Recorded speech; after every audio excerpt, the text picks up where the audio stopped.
All right, how's everybody doing? This is the Comicsamurai. I want to welcome you to my next video, and tonight we're going to be looking at my very favorite controversial comic books. So let's go ahead and jump right in.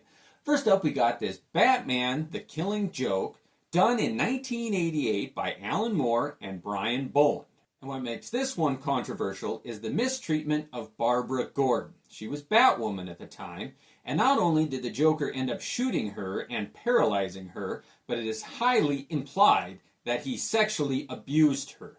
He took photographs of it and showed it to her father, Commissioner Gordon, James Gordon, and it just didn't set with people right. Even Alan Moore has expressed some regret in the mistreatment of Barbara Gordon, and it did perpetuate that women in refrigerators trope of using female characters as just a plot device to further the story.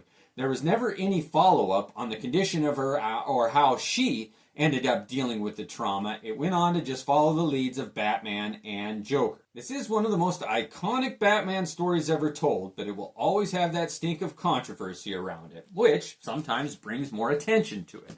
Case in point is this sex criminals storyline, put out in 2013. And I think the major problem with this one was that title, Sex Criminals. It just had a lot of bad connotations and associations with it. And those associations were so strong that Apple felt the need to pull it from its retailer, from its website. It didn't make it available. And I think that act of banning a book just draws more attention to it. I think it really does accomplish the opposite of what people who ban books wanted to do. There are so many books that I would have never heard of, never read, never looked at if they hadn't have been on somebody's banned book list. And it's just funny that this comic probably would have fallen into obscurity if Apple hadn't made such a big stink about it. And I'm only showing it here because of that. So, in my opinion, it accomplished the exact opposite. This did deal with some adult issues, but I think it did it in a responsible, open, good communicating way that made everyone feel inclusive and everyone's different stories feel worthy of attention. And this is a different take on it, and it's just a shame that the title had such a negative connotation on this storyline, because it really was just another comic book story told with a little bit of a twist that happened to have kind of a sexual association with it. I just wanted to show the first 10 covers of this series, but it is funny to me and ironic that every banned book ends up going on a list that just brings it more and more attention. And a perfect example of that is this Sex Criminals. All right, next up we got The Pro, done by Garth Ennis and Amanda Conner. And what made this one controversial is that the main character is a prostitute, a professional. And just to see someone like that, given superpowers and dealing with the people that she deals with and the situations, it did raise a lot of cackles and it brought a lot of attention to this book. The last thing that I'll say about this Pro is that it was so extreme that it led some of the stalwarts of the comic book industry, such as Jim Steranko, to say it was psychotic, nihilistic garbage produced by evil cultural terrorists. Now, I can't attest to that, but it did lead to Garth Ennis on the last page having a dedication that says, for Steranko. And that just fits the tone of this, that tongue-in-cheek, kind of sticking it to the man attitude that Garth Ennis can bring to a lot of his work. Next up we got Shanna the She-Devil #2, done by Frank Cho. And whenever I make these controversial series, I always like to include some covers that I have noticed might have some kind of an undertone or a double meaning. And I want everyone to look at this cover here and look at how Shanna the She-Devil is grabbing that alligator and the shape of that alligator. Even the textures on it might have a little bit of a suggestive nature to them. And there's another female on the cover there. They're both in white liquid there, the foamy waters.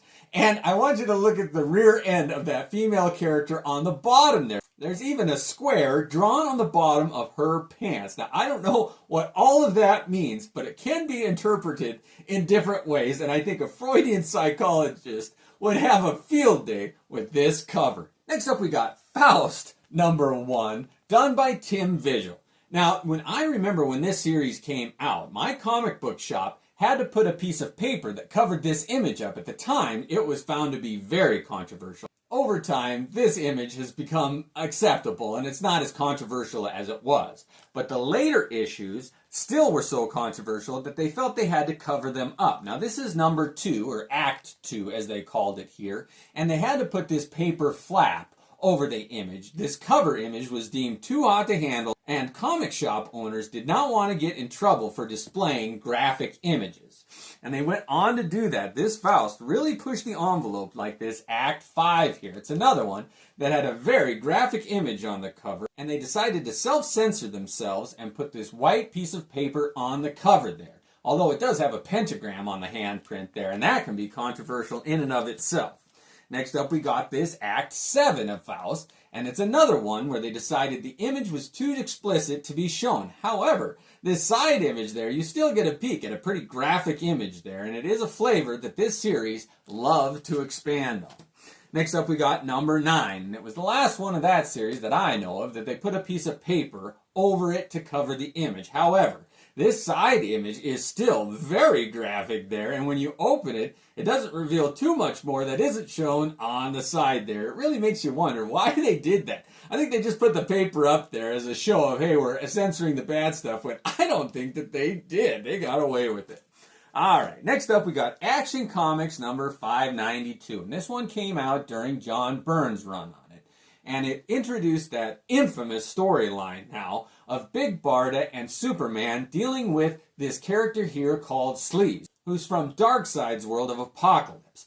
And he really is just kind of a sleazy character there. But this story involves an adult film that he was trying to make, that Sleaze character of Big Barda and Superman. And they kind of allude to that on the cover here with those two characters embracing. But it went a little too far in some people's mind, involving Sleaze and the adult film trade. So this one has gone down in history as a pretty controversial comic book. Next up we got New Teen Titans number 39. Now this Titans series had a run through it, the Judas Contract. And it involved this character Tara dealing with Deathstroke.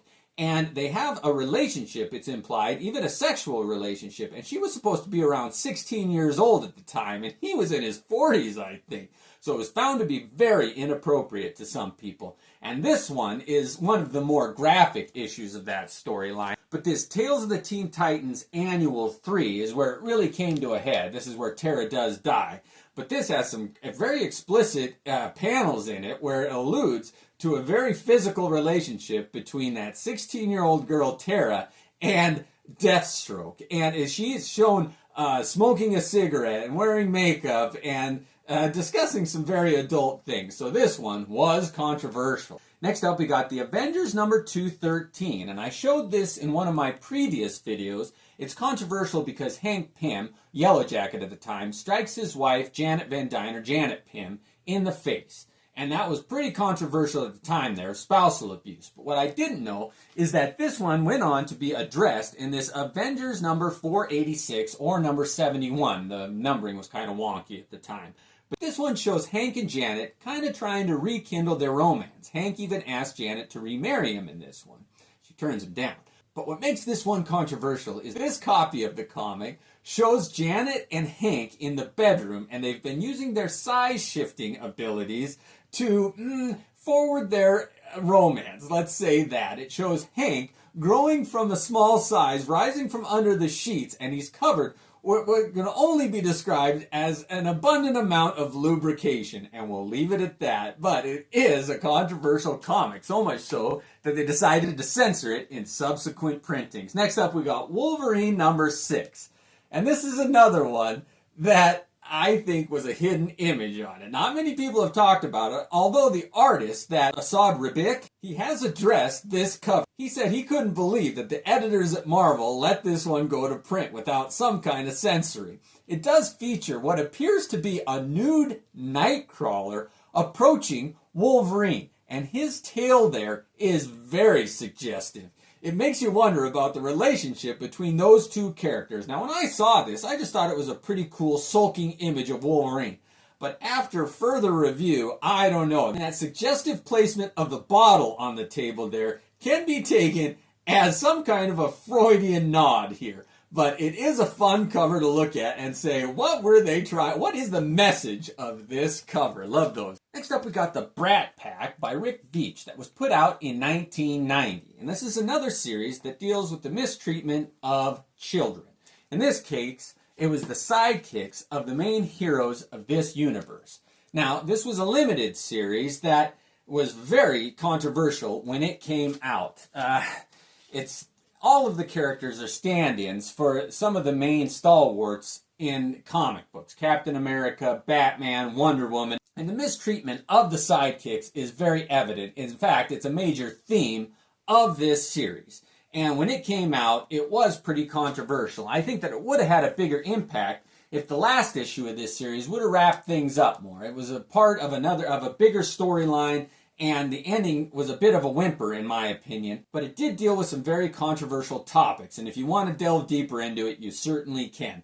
But the other fun thing that I wanted to mention about this Brat Pack was that this issue number 1 has been reprinted a number of times, and this is the second printing here. And if you compare it to the first, they did a nod to it, so you can tell the difference between the two printings. Can you see there? It's the blood running out of the razor there. And the third printing has even more blood. And I just thought that was a funny way that they could have a visual cue on the cover to say what printing it was. Anyway, another series that was controversial was this The Boys, put out again by Garth Ennis. He is one writer that loves to push the envelope here. And when this one came out in 2006, I remember taking note of it. It dealt with some issues that I had never seen addressed in comic books before. I got done reading some of these issues, and I was just like, I can't believe they addressed that in a comic book format. This is definitely not for kids. And if you can see here, these first couple issues were put out by Wildstorm, and that was a subsidiary of DC Comic Books at the time there. And DC did not like the flavor of this storyline. So you can see that it does switch over eventually to Dynamite. But this is a comic book that they ended up making into a TV series, and it's been pretty well received, and it's controversial, just the show. But I think this comic book went way beyond the pale of that show. And this cover is a perfect example of that. Now, I'm a fan of controversial storylines, though, and so this is a series that I could not wait for every issue to read. It got a little political at the end there, but those first dozen issues or so really did deal with things in comic books that I had never seen even approached before, and I love that in a comic book. Next up, we got X-Men number 245, and this has got a cover done by Rob Liefeld, and it was one of my favorites. It's kind of a comedy inside of it, but this cover is another one of those that I thought, oh, you could see some Freudian issues going on in this one. Look at the shape of that gun barrel there. Now, I don't know if Rob did it on purpose or not, but that is the most phallic gun barrel I have ever seen. And look at how the smoke rising from Wolverine's cigar goes right to the tip of that barrel. And that smoke is very white. And if you look there, Colossus has got a mouthful of what looks like white smoke. There are some suggestive images on this. Look at where all of those gun barrels are pointing there. It just has so many symbols in it. I just think this is an overlooked, suggestive cover here. I have fun seeing on those covers. What can I see? Some kind of a hidden image in this one? Anyway, next up we got the series of Ultimatum, and this one is very well known for being controversial. I'm not going to spend a lot of time on it, just because you can go online and see all of the controversial storylines. One involves Wolverine watching his kids have sex, and it's just, it does deal with many adult issues and controversial things. The Blob is a cannibal. The list goes on. And when this came out, I loved reading it. It entertained me so much. I couldn't believe the negative reviews. I still can't. It is still, if you Google one of the most poorly received storylines in comic book history, this Ultimatum tops the list. It is not subtle like those comic book covers that I've shown. This is in your face, like trying to make some kind of a visceral reaction, and it definitely succeeded in that point.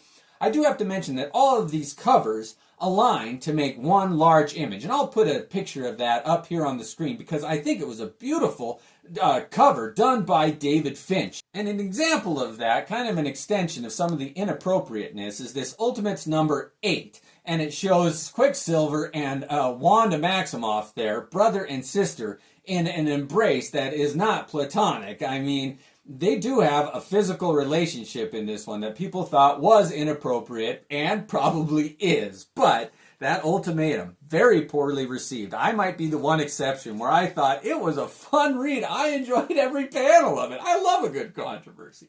Next up, we got this series of Bigger Dicks. Now, this happens to be number 4 here. But I gotta tell you, this is one comic book that I loved reading. It was fun, it was a romp, done by Garth Ennis, but it does involve a lot of scatological humor. Just that low bass humor that it's pretty juvenile. But sometimes I like that in my comic books. It's a quick read, but this one, they came out with these covers that were guaranteed to offend covers, and they will. They're not fun to look at. It is just offensive and gross out. And if that's what Garth Ennis was going for, I can only say that he succeeded in that endeavor. Not worth getting that one. I can't recommend it. But because of that, I'd have to pick it up to see, what can he show on YouTube?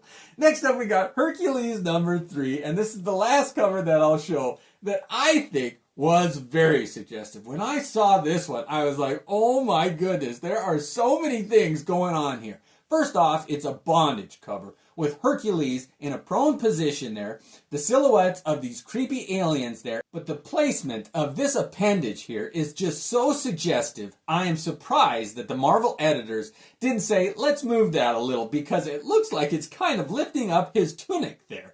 In any event, there's a lot going on, and this is another example of a cover. And at this point, I want you to let me know if there's any other covers that you've seen where you're like, I think there is a suggestive image that they slipped past the editors here. I love that kind of stuff. So let me know if you have any like this one. All right.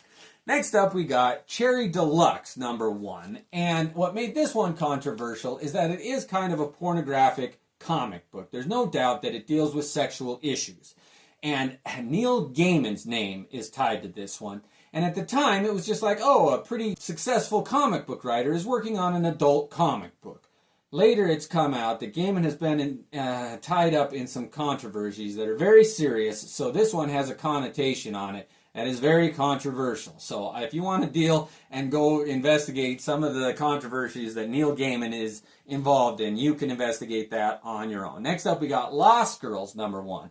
Now, this is another series where they had a mainstream creator, in this case, Alan Moore, writing what he called pornography. And the fact that he called it that, and then the people who reviewed it said, it's more art, was clever on his part, because if he'd have said it was art, they'd have said, no, it's pornography. It's like, you can't win. So he went ahead and jumped the gun and got out in front and said, no, it's a work of pornography. And then when people got a hold of it, they said, well, there's some art in it too. And I would agree that there is a lot of art. This tells the story of an adult version of Alice from Alice in Wonderland, Dorothy Gale from Oz, and Wendy Darling from Peter Pan. And the three of them, as adults, get together and talk about their adventures as children. And it just involves children in very sexualized situations. And it's discussed in this Lost Girls series. Now, originally, it was published in a magazine called Taboo. But they collected it in these first 2 issues, and it was supposed to be 3 issues, but the third one got canceled because of the controversial nature of these comic books. It ended up finally getting collected in one final volume, and the whole story was told. But these are the only 2 issues that came out, and it's still not sold in some countries because of children depicted in adult situations. Let's say that. But what a controversial storyline that one is. Next up, we got Justice League number 5. And this has got art done by Jim Lee. And I had to show this one as a palette cleanser. This one has a panel inside, I'll put an image of it up here on the screen, where Jim Lee snuck in a very heartwarming image to his wife. And I just had to include it here because I like it when artists take the time. They work hours and hours, and what's on their mind? And Jim Lee's innocent love was on his mind here, and he put a hidden image in this one, and I just think that's a great example of a hidden image in a comic book. Not very controversial, but I love my hidden images. All right, last one we've got here is the most controversial comic that has ever been produced, and it involves Boiled Angel. If you've heard of this one, it's become an infamous comic book storyline, but this is issue number 7 that initially got the creator, Mike Diana, in hot water. He produced this fanzine type comic book here, and it got into the hands of prosecutors down in Florida, and they ended up bringing him to trial on obscenity laws, and he was convicted of it. This issue number 8 is the big one that they had problems with here. This is the first comic book to ever cause the creator to be convicted of artistic obscenity. And you can find out all about this comic book and what happened to the creator in a documentary called Boiled Angel, The Trial of Mike Diana. The long story of it is he was found guilty and he had 26 years of dealing with probation and other measures that were brought against him. I just want to read this little statement about this comic book. When I bought it, it came with this printout, and you can make donations to the Comic Book Legal Defense Fund. And the reason that they say you should do that is because on March 25th, 1994, artist Michael C. Diana of Largo, Florida, was convicted by a jury of 3 counts of publishing, distributing, and advertising obscene material due to his publication of the magazine Boiled Angel No. 7 and Boiled Angel No. 8. County Judge Walter Fullerton ordered Mr. Diana to comply with the following conditions. And listen to this. It's crazy to me to think that I could take a piece of paper and put marks on it of any sort and get this kind of a punishment for creating what is essentially art. And listen to what his punishment was. 3 years of probation at a cost of $40 per month, $3,000 in fines, over 1,200 hours of community service, no contact with anyone under the age of 18, no drawing of artwork, not even for his own use. The government says you can't even draw art for personal use. You cannot create art. He has to submit to searches by police without a warrant to look for artwork or obscene material. He had to take a course in journalism ethics, and finally, he had to undergo a psychological evaluation at his own cost, and the psychiatrist fee was $1,200. That is an absolutely crazy story, and as a comic book reader who believes in no censorship at all, I think that that is a story worth telling. Well, thank you for joining me. These were the most extreme examples of controversial comic books, but I know I forgot a bunch. So let me know what your favorite controversial comic books are. Thanks again, and have a great night.